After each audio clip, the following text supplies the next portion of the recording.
Bienvenido a Sin Atajos, un podcast desde el corazón. Esta semana el programa tiene un sabor especial.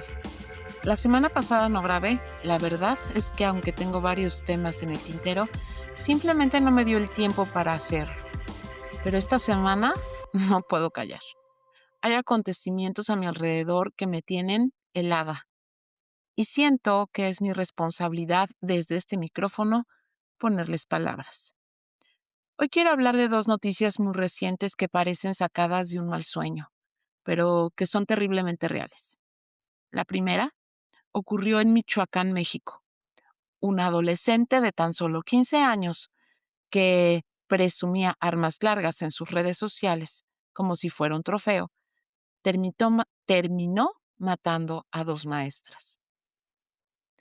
Dos mujeres dedicadas a la educación, arrebatadas de la nada por la violencia que este chico a un niño había normalizado.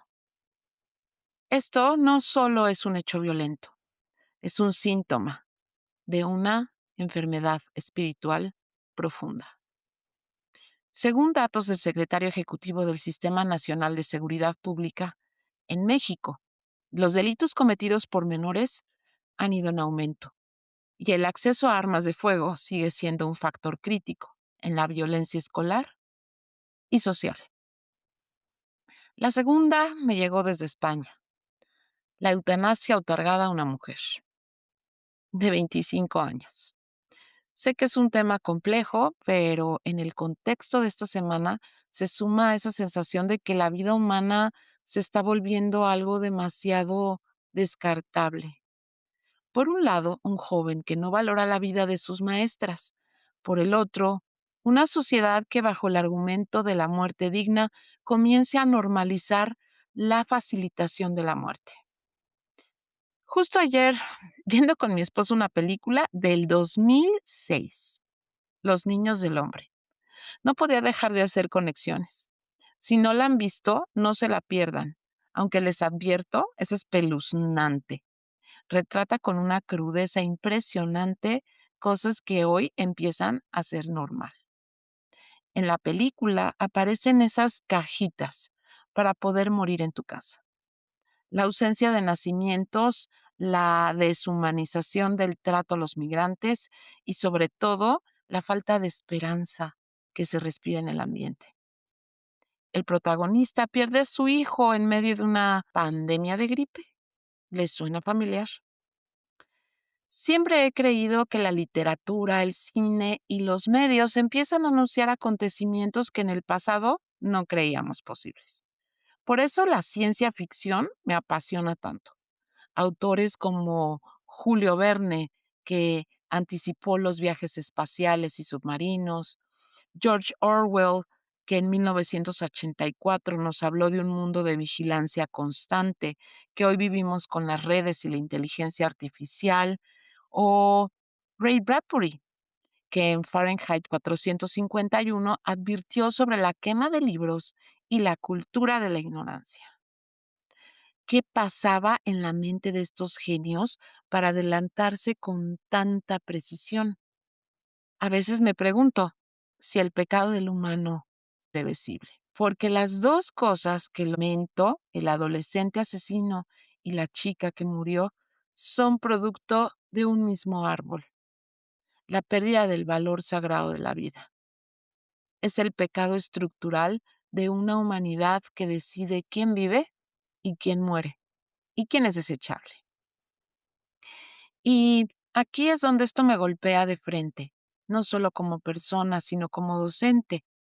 Todo esto me sirve para replantearme mi labor. Y sé que muchos maestros en mi país, México, lo están haciendo.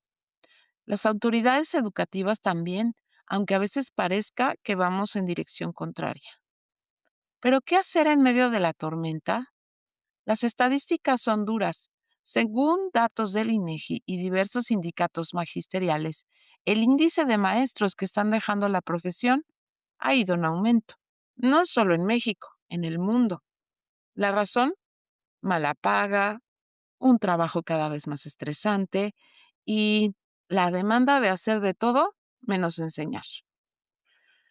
¿Qué decirles a nuestros alumnos cuando estamos ante generaciones que, según los datos de la OSDE y el programa PISA, muestran un retroceso en comprensión lectora y pensamiento crítico, productos en parte del consumo voraz de las redes sociales?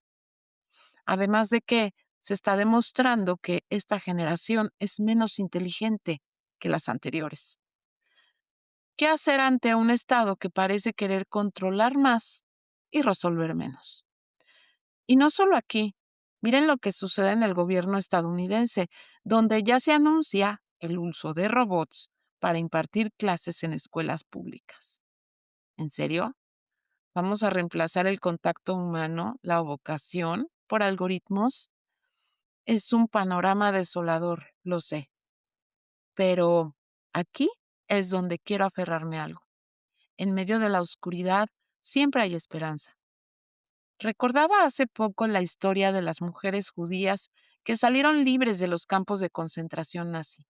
Muchas de ellas, a pesar del horror que habían vivido, del dolor de haberlo perdido todo, decidieron ser madres de más hijos. ¿Por qué? Porque no le iban a dar el gusto a Hitler.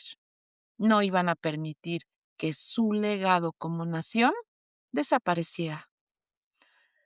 Así que los maestros cristianos, y yo me incluyo aquí, tenemos más trabajo que hacer que nunca. No podemos darnos el lujo de rendirnos, ¿o sí?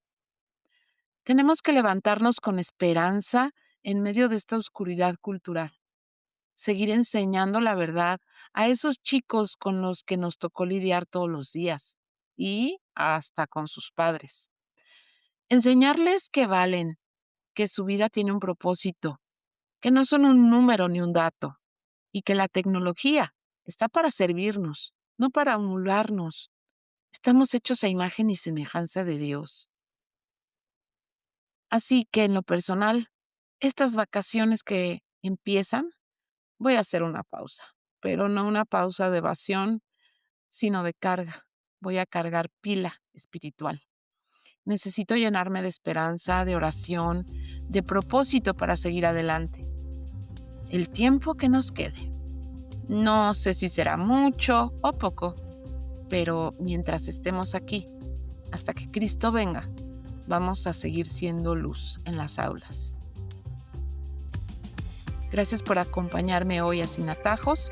Si este episodio resonó en ti, compártelo con algún maestro, con algún padre de familia, con quien creas que necesite recordar que aún hay esperanza. Nos escuchamos la próxima semana. Que Dios les bendiga.